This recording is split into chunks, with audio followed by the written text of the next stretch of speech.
पिछले कई सालों में हमने देखा कि भारत के साथ रूस के जो संबंध हैं वो आए दिन मजबूत होते जा रहे हैं और दोस्ती में बदलते जा रहे हैं। व्यापारिक साझेदारी की बात हो या किसी डील की बात हो, हर कार्यक्रम में और हर स्तर पर भारत रूस का साथ देने के लिए तैयार है, वहीं रूस भी भारत का साथ देने के लिए तैयार है। इसी को लेकर बाकी देश रूस से परेशान है और भारत से भी, क्योंकि भारत को दबाया जा सकता है लेकिन रूस को नहीं, ये वो लोग अच्छे से जानते हैं। बहुत कुछ चल रहा है इस वक्त जियो पॉलिटिक्स में और एस जयशंकर जिस प्रकार व्लादिमीर पुतिन से मिले और वो डील की, उसकी हर भारतीयों को सराहना करनी चाहिए, क्योंकि ये डील अपने आप में बहुत बड़ी बात है जो अमेरिका के मुंह पर तमाचा मारने का काम कर रही है। बहुत कुछ चल रहा है इस वक्त जियो पॉलिटिक्स में, आइए जानते हैं क्या है पूरा मामला। देखो खबर सामने आ रही है, ट्रंप दिखाते रहे आंख, इधर भारत ने रूस के साथ कर डाली कई बड़ी डील, फार्मास्यूटिकल, एग्रीकल्चर सब फाइलन, कितना होगा फायदा। देखो भारत और रूस ने अपने द्विपक्षीय व्यापार को संतुलित तरीके से बढ़ाने और ऊर्जा सहयोग को बनाए रखने का गुरुवार 21 अगस्त 2025 को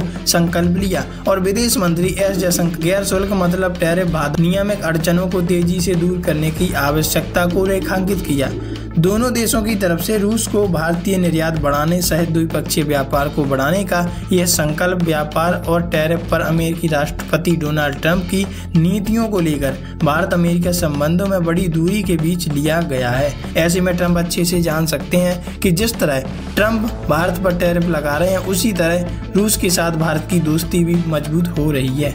जयशंकर ने अपने रूसी समक्ष सर्गेई लावरोव के साथ व्यापक वार्ता के बाद संयुक्त प्रेस वार्ता में कहा कि हमारा मानना है कि भारत और रूस के बीच संबंध द्वितीय विश्व युद्ध के बाद दुनिया के सबसे प्रमुख संबंधों में से एक रहे हैं। ये कोई दोहराए नहीं है और हर व्यक्ति इस बात को जानता है। उन्होंने कहा कि भू राजनीतिक स्थिति, उन भावनाओं और नेतृत्व संपर्क इसके प्रमुख प्रेरक बन रहे हैं। जयशंकर रूसी राष्ट्रपति व्लादिमीर पुतिन की नवंबर दिसंबर में होने वाली भारत यात्रा की अलग अलग पहलुओं अंतिम रूप देने के लिए मंगलवार 19 अगस्त को मॉस्को पहुंचे। द्विपक्षीय व्यापार को बढ़ावा देने का लक्ष्य।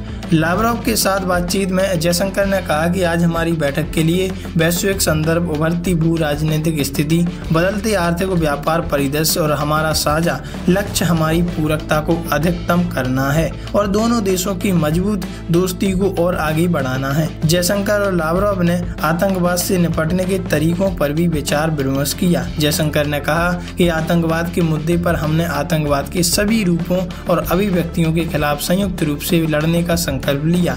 उन्होंने कहा कि मैंने आतंकवाद को कतई बर्दाश्त नहीं किया और करने की नीति अपनाने के भारत के दृढ़ संकल्प और सीमा पार आतंकवाद से अपने नागरिकों की रक्षा करने के बारे में हमारा संपूर्ण भारत हमेशा तत्पर है और इस संपूर्ण अधिकार से अवगत कराया।